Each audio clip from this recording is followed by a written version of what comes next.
My name is Jordan Miles, and the night my parents decided I was old enough, nobody asked me what that actually meant. They never do. It was late June, the kind of night where the air sticks to your skin and the sky still looks awake even after the sun goes down. Our kitchen light buzzed like it always did, flickering just enough to make everything feel off. My mom was packing, phone pressed to her ear, laughing too loud. My dad sat at the counter scrolling, nodding at things I couldn't see. I sat on the floor with my back against the fridge, counting the magnets shaped like states. I was missing Alaska. It had fallen behind the stove months ago, and no one ever bothered to get it. "Jordan," my dad said suddenly, like he just remembered I existed. "Come here a sec." I stood up, legs stiff from the tile, and walked over. He slid something across the counter. A folded stack of bills. I unfolded it slowly. $60. Not an explanation. Not a schedule. Not a phone number taped to the fridge. Just cash. "We'll be gone for a while," my mom said, finally pulling the phone from her ear. "But don't freak out, you'll be fine." "How long is a while?" I asked. They exchanged a look. That silent adult look that always means they already decided. "Couple weeks," my dad said. "Maybe a month, depends." A month. I was 12, barely. "There's food," my mom added quickly, waving toward the fridge like it was a magical object that refilled itself. "And you've got Netflix, Wi-Fi. You're basically living the dream." I didn't laugh. "You know how to heat stuff up," she continued. "You're responsible. Honestly, you act older than most kids your age." That word again. Older. They used it like a compliment, like it erased everything else. "What about school?" I asked. "It's summer," my dad said. "Relax." My mom bent down and kissed the top of my head, but she smelled like perfume and hurry, not comfort. "Don't open the door for strangers. Don't burn the house down. Text if something's wrong." She grabbed her suitcase. The wheels rattled across the floor. The front door opened. And then closed. Just like that. No countdown. No, "Are you sure?" No looking back. The lock clicked, loud in the sudden quiet. I stood there, staring at the door, waiting for the part where this felt real. It didn't. Not yet. That first night felt fake, like a sleepover that accidentally turned serious. I ate frozen pizza straight off the pan and sat on the couch with my feet tucked under me, watching shows I wasn't usually allowed to watch. I stayed up late just because I could. I told myself this was freedom. By day 3, freedom tasted like instant noodles and anxiety. The fridge wasn't empty, but it wasn't full either. Half a gallon of milk already sour, some leftovers I didn't trust, a bag of carrots going soft. The freezer held mystery items wrapped in foil like forgotten promises. I rationed without realizing it. 1 noodle pack a day. 1 waffle instead of 2. Water whenever my stomach growled. I didn't text my parents anymore. I didn't want to sound needy. They hated that word. On day 5, the house started making noises. Not haunted noises, worse. Normal noises that sound loud when you're alone. Pipes knocking. The AC clicking off. A branch scraping the window like it wanted inside. I slept with the TV on just so the silence wouldn't press against my ears. That's when I found the notebook. It was buried in a drawer under old permission slips and a broken pencil. I flipped it open and stared at the blank page. I didn't plan to write. My hand just moved. Day 5, parents gone. No check-in today, 8 noodles and half a waffle. I stared at the words. They looked official, like something that mattered. So I kept going. By day 7, my head felt fuzzy. Standing up too fast made the room tilt. I tried to laugh it off, but the laugh came out wrong. Too thin.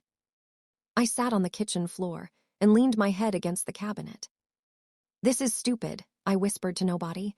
"I'm fine." My stomach growled like it disagreed. That's when the knock came. Soft, careful. I froze. Nobody knocked on our door, ever. Another knock. "Jordan," a woman called. "It's Ms. Reynolds from across the street." My heart started pounding like I'd done something wrong. I cracked the door open. She looked down at me and frowned. Not mad, not suspicious. Concerned. "Oh," she said quietly, "you're home." "Yeah," I said, "obviously." She smiled a little, but her eyes scanned past me, into the house. I was bringing cookies around, neighborhood thing. I hesitated. "Food one." She stepped inside and stopped. Didn't say anything. Didn't have to. The empty counter. The quiet air. The way my hands shook holding the plate. "Where are your parents, honey?" she asked gently. I opened my mouth. Nothing came out. "They're traveling," I said finally. "For how long?" I shrugged. "A bit." She nodded slowly. "Have they checked in?" "Sometimes." "Lie." She didn't push. She just set the cookies down and sat at the table. "You shouldn't be alone," she said. "I'm mature," I replied automatically. "They said so." Her face tightened, just a little. "Mature kids still need adults," she said. That night, I slept on her couch. The next day, things moved fast. Too fast. A school counselor I barely knew showed up. Then someone from the county. Clipboards, calm voices, serious eyes. They asked questions I hadn't thought about. How long had I been alone? What did I eat? Did I feel safe? I answered honestly. I showed them the notebook. That changed everything. When my mom finally called, she wasn't worried. She was furious. "What did you tell them?" she snapped. "Do you have any idea what you've done?" I looked at the notebook in my lap. "I told the truth," I said. Silence. Then, cold and sharp, "We'll deal with this when we get back." But something had already shifted. Because for the first time, adults were listening. And I wasn't invisible anymore. The first thing I noticed at Ms. Reynolds' place was the noise. Not loud noise. Normal noise. A clock ticking in the hallway. A dishwasher humming like it was alive. Someone upstairs walking around without trying not to be heard. I hadn't realized how quiet my house had gotten until I wasn't in it anymore. Ms. Reynolds gave me a blanket that smelled like detergent and sunshine and told me I could sleep as long as I needed. I didn't argue. My body shut down the second my head hit the couch. When I woke up, the light coming through the window was different. Softer. Morning light, not that harsh, lonely kind that made you feel like you'd already missed something. For a few seconds, I forgot. Then I remembered everything at once. I sat up too fast, and the room tilted. I grabbed the edge of the couch until it stopped spinning. "Easy there," Ms. Reynolds said from the kitchen. "You're up." She sounded normal, calm, like this wasn't some emergency situation. Like I wasn't a problem. She handed me a glass of orange juice and a plate with eggs and toast. Real food. Not something microwaved until it stopped being recognizable. I stared at it. "Eat," she said gently. "We can talk later." I ate like my body didn't trust that the food would stay. Halfway through, my hands started shaking. Ms. Reynolds noticed and didn't comment. She just slid the plate a little closer. After breakfast, the doorbell rang. My stomach dropped. 2 people stood outside. A man with a badge clipped to his belt. A woman holding a folder too thick to be casual. They introduced themselves calmly. County services, child welfare. They weren't mean. That almost made it worse. They sat at the table and asked questions again. Same ones, different wording. I answered again. Then the woman asked, "Do you have anything written down?" I reached for my backpack. My notebook felt heavier than it should have. I slid it across the table. She flipped through the pages slowly. Dates, notes, what I ate, what I didn't when I called, when nobody answered. She didn't react, just nodded. "This helps," she said. Helps who? I wondered.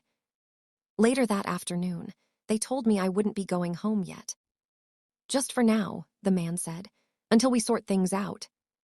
Sort things out sounded neat and organized. Nothing about this felt neat.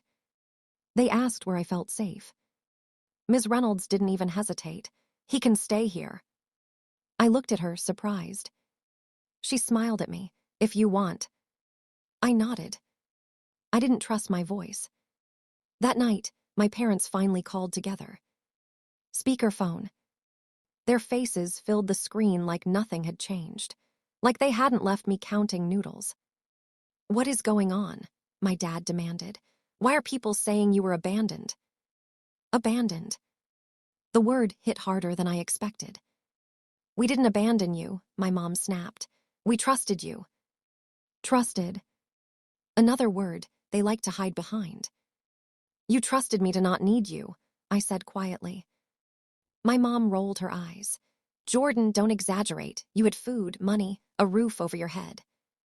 I was dizzy, I said. I was hungry, I was alone. That's life, my dad said. You can't fall apart every time things get uncomfortable.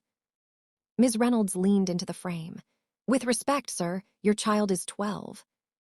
My mom stiffened. This is a family matter.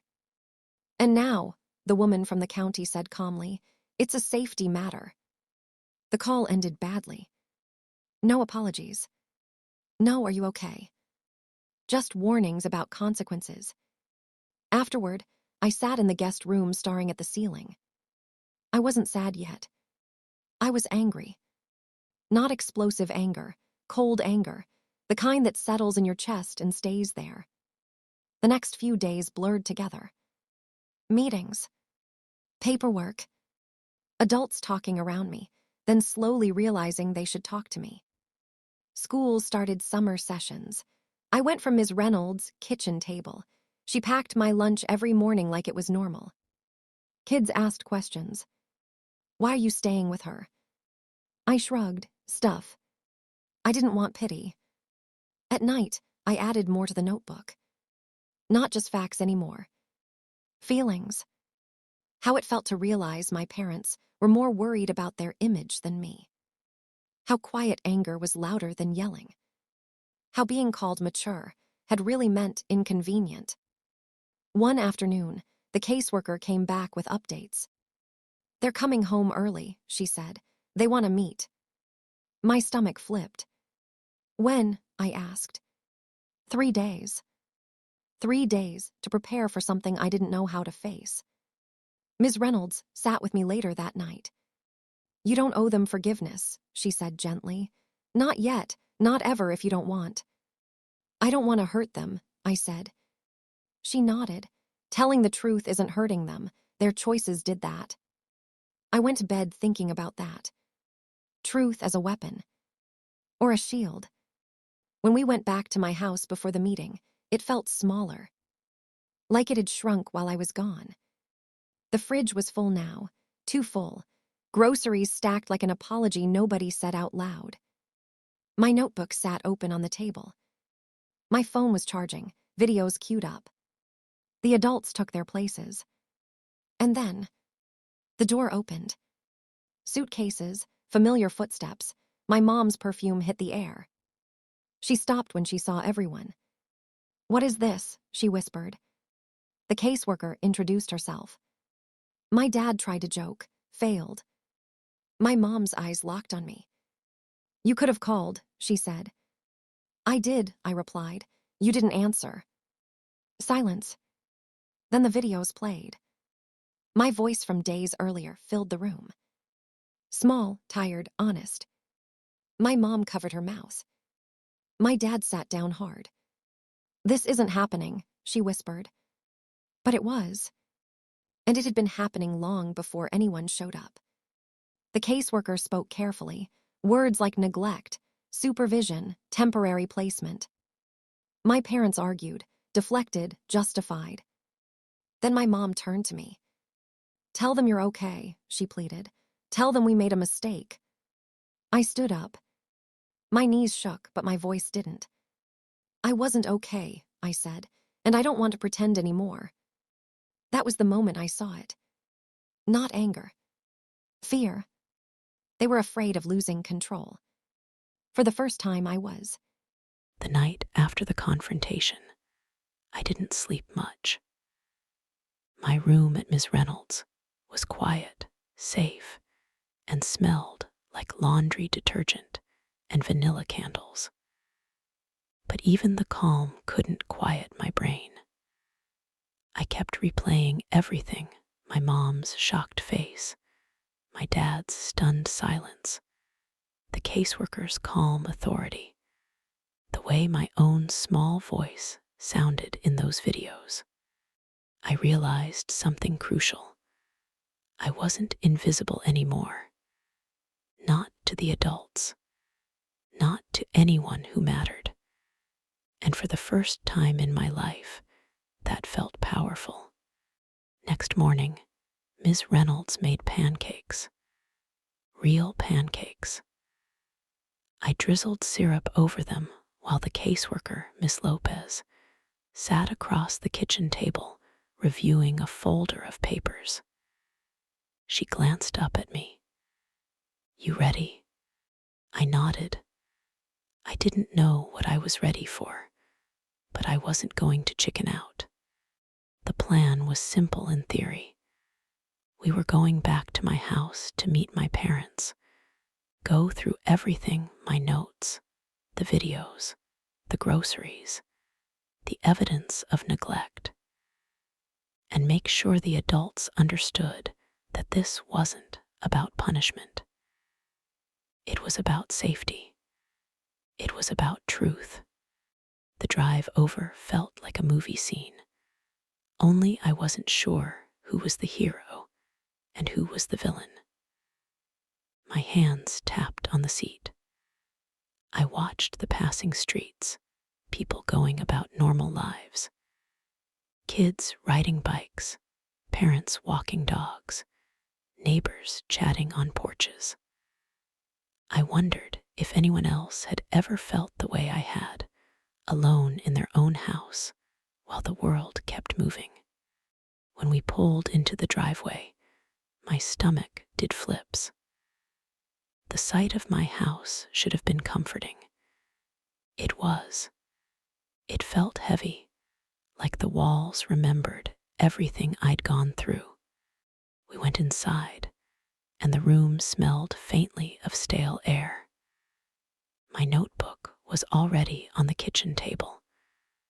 My phone, with the Day 3 video queued up, sat next to it.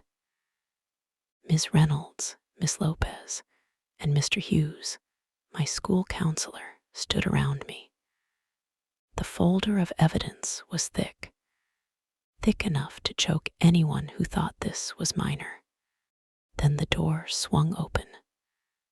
My parents walked in, suitcases dragging, laughter frozen halfway, eyes scanning the room, finally landing on me. "Mom, Dad," I said, my voice steady, but my chest tightened. "We need to talk." They blinked. My mom's sunglasses were still perched on her head. My dad's grin faltered. "What's all this?" she demanded. "This is everything," Miss Lopez said calmly, stepping forward.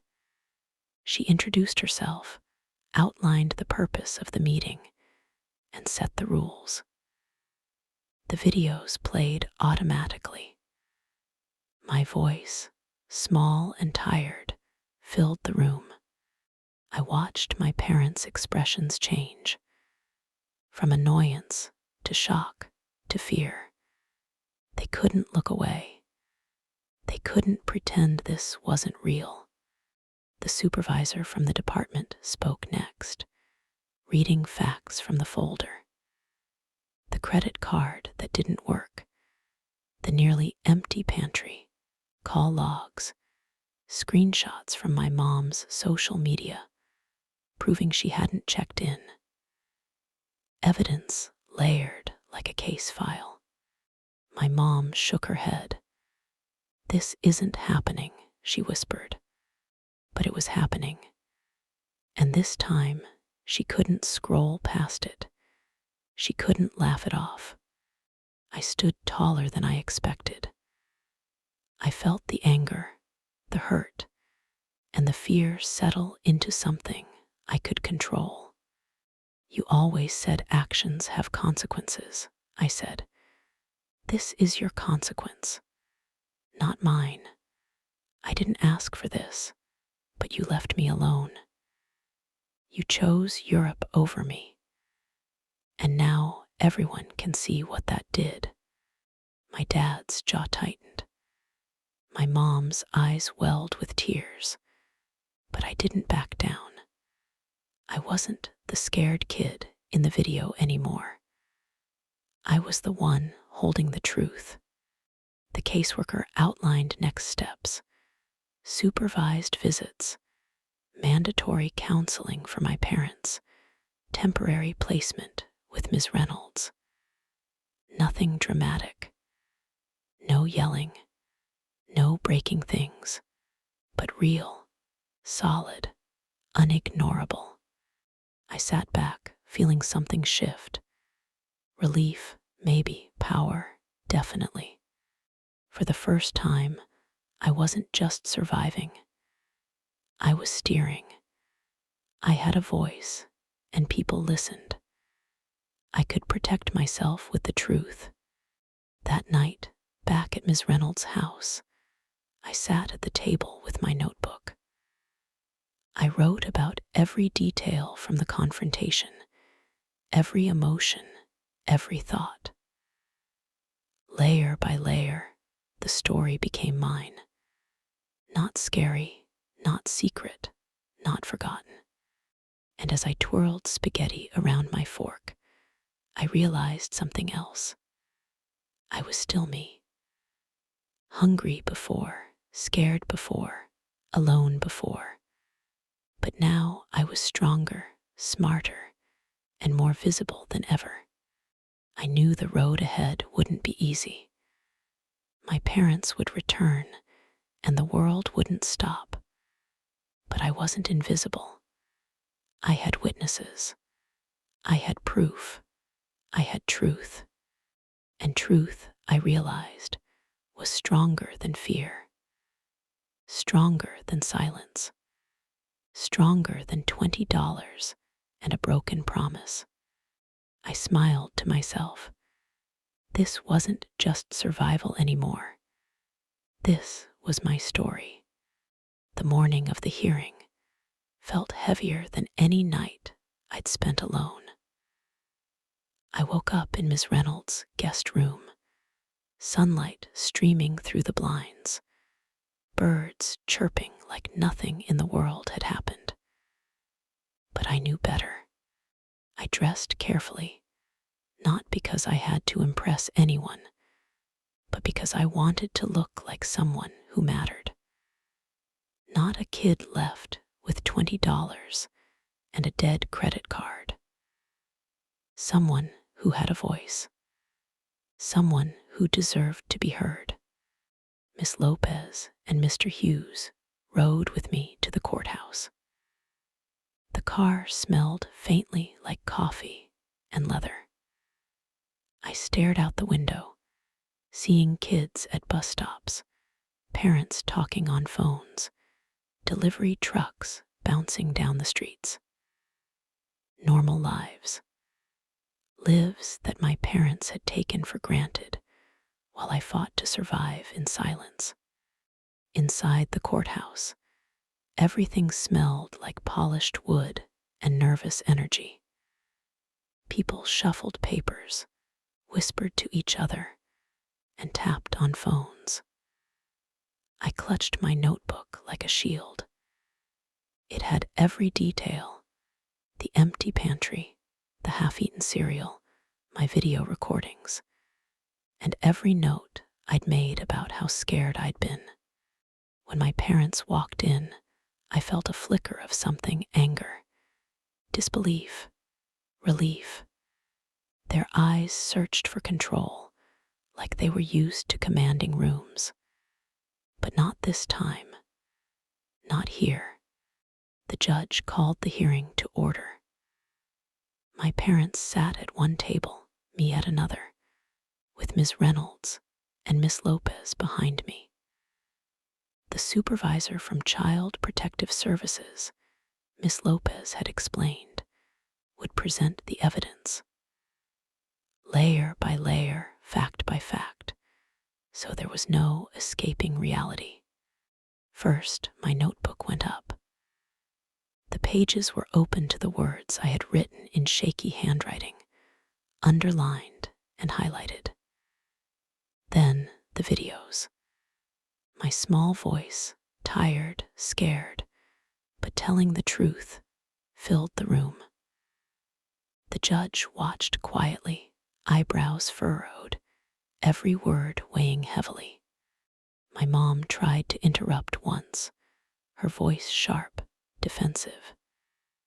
This isn't how I raised her. The judge didn't flinch. You left an 11-year-old alone for a week with almost no food and no supervision, he said firmly. This is the evidence. My dad's face went pale. He swallowed hard, like he'd finally realized that control didn't matter here. Not power, not charm. The truth did. The caseworker read through the call logs, the photos of the nearly empty fridge, the expired food, the untouched emergency credit card. Every single piece of proof stacked like bricks against the wall of excuses my parents had tried to build. I watched my mom's hands tremble. I saw my dad shift uncomfortably in his chair. They had thought I was just a kid who'd follow along, silent, invisible. But I was. Not anymore. When it was my turn to speak, my knees were shaky, but I lifted my head and read aloud from my notebook. I was left alone. I had $20. The credit card didn't work. I was hungry, scared, and nobody checked on me. I wrote everything down because I knew someone needed to see the truth. The room was quiet, except for the scratch of pen on paper as the judge took notes. I could feel every eye on me, my parents included. My mom's lips quivered, but no words came out. My dad looked like he was trying to disappear into his chair. By the end, the judge nodded. He asked the caseworker to explain the next steps. Supervised visits, mandatory counseling for my parents, temporary placement with Ms. Reynolds, until a full hearing could determine permanent arrangements. Not dramatic, not cruel, but real and fair. When the hearing ended, my parents didn't yell. They didn't cry. They didn't beg. They just left, shoulders slumped, eyes avoiding mine. I felt no satisfaction, not really. This wasn't revenge. This was justice. And justice didn't need celebration. Outside, the sunlight felt different. Warm, but sharper. Real. I held my notebook tight, walking beside Ms. Reynolds and Miss Lopez. Every step away from that courthouse, I felt lighter, stronger, more myself than I had in a long time. "I'm proud of you, Sydney," Ms. Reynolds said quietly. "You told the truth. You protected yourself. That's all any kid can do." I nodded, swallowing back tears I didn't realize I was holding. "Yeah," I whispered. "I guess I did." For the first time in weeks, I didn't worry about being alone. I didn't worry about $20 or dead credit cards. I had witnesses, evidence, and a plan. And most importantly, I had control over my story. That night, back at Ms. Reynolds' house, I sat at the kitchen table again, notebook open, pen in hand. Not to record fear, not to record survival, but to record everything I wanted for my future: safety, truth, independence. And as I twirled spaghetti onto my fork, I realized that summer had taught me more than cooking, more than courage. It had taught me that my voice mattered, that being alone didn't mean being powerless, and that even a kid with $20 and a broken credit card could make the adults in their life listen. I smiled quietly. This was just the beginning. The first week after the hearing felt like stepping into another universe. Ms. Reynolds' house smelled like cinnamon and clean laundry, the kind of warmth that wasn't just about food, it was about care. For the first time in weeks, I slept through the night without dreaming about empty shelves or the sound of the front door slamming behind my mom. Morning came with real breakfast: eggs, toast, fruit. No rationing, no measuring, just enough for me to eat until my stomach was full. It felt wrong, almost. I was used to the ache of hunger being part of life, a constant companion. Now it was gone, replaced by something heavy: comfort. Miss Lopez checked in that morning, as she had promised, making sure I felt safe. She didn't just ask the generic questions about school or meals. She asked me how I felt, how I was holding up, and I told her all of it. Every fear, every memory of loneliness, every bite of dry cereal, and every night I had cried into my pillow. "I'm not a kid you can just forget about," I said, my voice firmer than I expected. "I'm not invisible anymore." She smiled, just a little, but it felt like approval. "Good," she said. "That's exactly how it should feel. You're not invisible, Sydney. And anyone who forgets that will have to deal with you telling them the truth." After school, I walked home with Emma. She looked at me sideways, noticing the difference. Not my clothes, they were the same, but the way I carried myself: more steady, more aware. "You okay?" she asked. I shrugged. "Yeah, I guess. Just tired of pretending to be fine when I was." She nodded like she got it. Emma didn't need all the details. She just needed to know I was here, standing, not broken. And that was enough. At Ms. Reynolds' house, I started reclaiming my life. Not just surviving day to day, but actually living. I could do homework without fear gnawing at my stomach. I could play outside without checking every sound. I could talk, laugh, even make plans for next weekend. And it wasn't just freedom, it was clarity. Ms. Reynolds helped me set up a small system: my schoolwork, my notebook, and a little binder where I started logging my independent victories. Things like cooking my own dinner, managing a chore, or just making a decision without fear. It was like building a tiny empire of control, piece by piece. One night, I sat in my room with my notebook open, writing about the day. I realized I wasn't angry like before. Not completely. The fire was still there, simmering, reminding me not to forget. But now, it was tempered with strategy, with thought. I had learned that truth was stronger than yelling, stronger than punishment, stronger than fear. Mom and Dad will come around eventually, Ms. Reynolds said one evening as we cooked together. But you don't have to wait for them to give you what you need. You already know how to take care of yourself. I nodded, stirring the spaghetti sauce.